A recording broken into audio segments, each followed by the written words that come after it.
শুভ সকাল বন্ধুরা, আপনারা কেমন আছেন? আমি ভালো আছি। আর আজকে দেখুন, অনেক দিন পরে বেলপাতা পেয়েছি।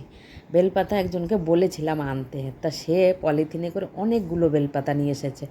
তো ওই জন্য আমার কাছে খুব ভালো লাগলো। তো ওই জন্যে শেয়ার করছি। অর্ধেক ফ্রিজে রেখে দিয়েছে, অর্ধেক কটা আজকে পুজোয় লাগাবো, সেই জন্য নিয়ে এসেছি। আর এই আমগুলো দেখাচ্ছে এই জন্য, সকালবেলা পুজো দিচ্ছিলাম তখন বাঁদর এসেছিল, এসে গাছ ধরে এই রকম ঝাপাঝাপি নাড়ানাড়ি করছিল। তো বলে বোঝাতে পারবো না, দুটো গাছের থেকেই যত আম ছিল সব নিচে ঝেড়ে ফেলে দিয়েছে। আর ছোট আমগুলো না ওই গাছে মনে হয় দুটো চারটে আছে, আর সব বাকি। এই দেখুন আজকে কটা পটল নিয়ে এসেছে বাংলার থেকে মানে কলকাতা থেকে উনি এসেছেন, ওই দাদাটা। তো দাদা আর দিদি দুইজনে এসেছে, তা পটল নিয়ে এসেছে। তো আমাদের এই যে আধা কিলো মানে 500 গ্রাম মতো, একটু বেশিই হবে, আমাকে পটল দিয়ে গেছে। আর সাথে দেখুন সন্দেশ নিয়ে এসেছে, যা বরফি বলে, দেখুন কলকাতা থেকে স্পেশাল নিয়ে এসেছে। এই যে, তা এখনও খাওয়া হয়নি। আমার কর্তামশায় তো একটু সুগার আছে, জানি না কীরকম মিষ্টি, আর খেয়ে দেখতে হবে কীরকম টেস্ট হয়। খেয়ে দেখি কীরকম টেস্ট।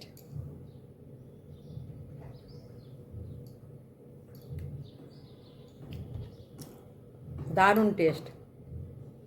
কলকাতার মিষ্টির স্বাদই আলাদা।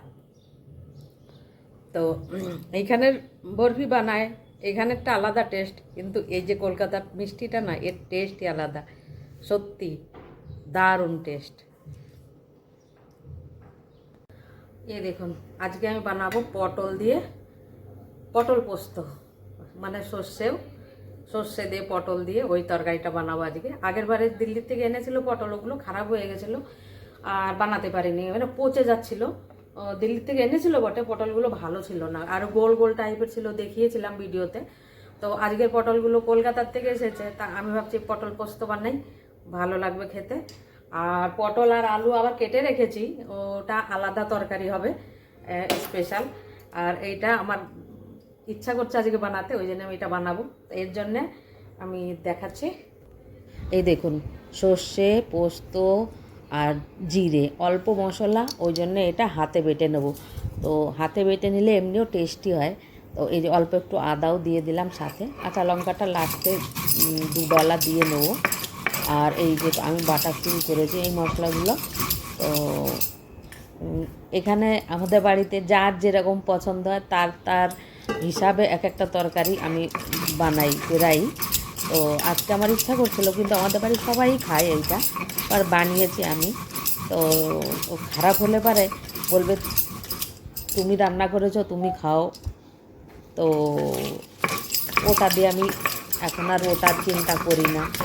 এখন খাওয়া নিয়ে কেউ কারোর চিন্তা করে না, আমার যেটা ভালো লাগে আমি সেটাই বানাই বেশিরভাগ। যখন হাতে টাইম থাকে তখন সুস্বাদু টেস্টি অনেক মজাদার তরকারি বানাই।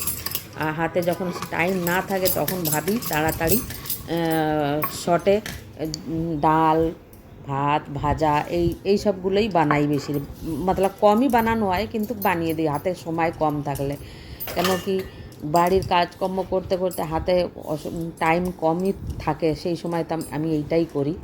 আর দু এক সময় ধরো বাজারঘাট করতে অসুবিধা হলো, আমি গেলাম না, তারপরে এনেও দিল না, তখনই ডাল এমার্জেন্সির জন্য রাখি। ডাল আবার প্রত্যেক দিন আমি বানাই না।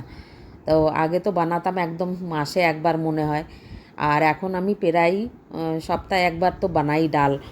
তো মুগের ডালটা একটু বেশি বানানো হয়, বাকি অড়লের ডালটাও বানাই।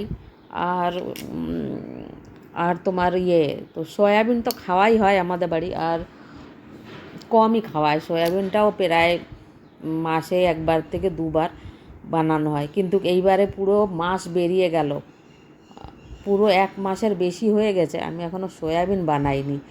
কেন কি বৌমা থাকলে পারে একটু বানানো হয়। এখন ও বাবার বাড়ি গেছে, ওই জন্য ও একটু খাবো খাবো বলে, ওই সয়াবিনটা তরকারি বেশি পছন্দ হয় না বলে, সেই জন্যে। আর এই দেখুন, কথা বলতে বলতে পটলগুলো ভাজা হয়ে গেছে একদম, আর এগুলো এবারে নামিয়ে নেব।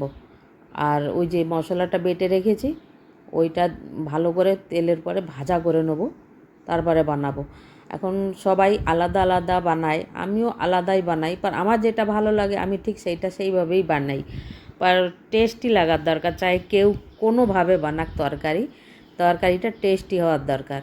তো আমি এই যে জিরে দিয়ে দিলাম, কেউ কালো জিরেও দেয়, কিন্তু আমি জিরে দিলাম। আর এই যে বেটে রাখা মশলাটা ওটাও দিয়ে দিলাম। এবারে একটু নুন দেবো স্বাদ অনুসার, দিয়ে ওটাকে ভাজা করে নেবো। এই দেখুন টেস্টি হয়। আর এই যে নুন, পটলের তরকারি থেকে নিয়ে আমাদের বাড়িতে পটল ভাজা, পটলের তরকারি, পটলের দম, আর হ্যাঁ পটল যে আমি ভরে বানাই না, ওইটা কেউ পছন্দ করে না।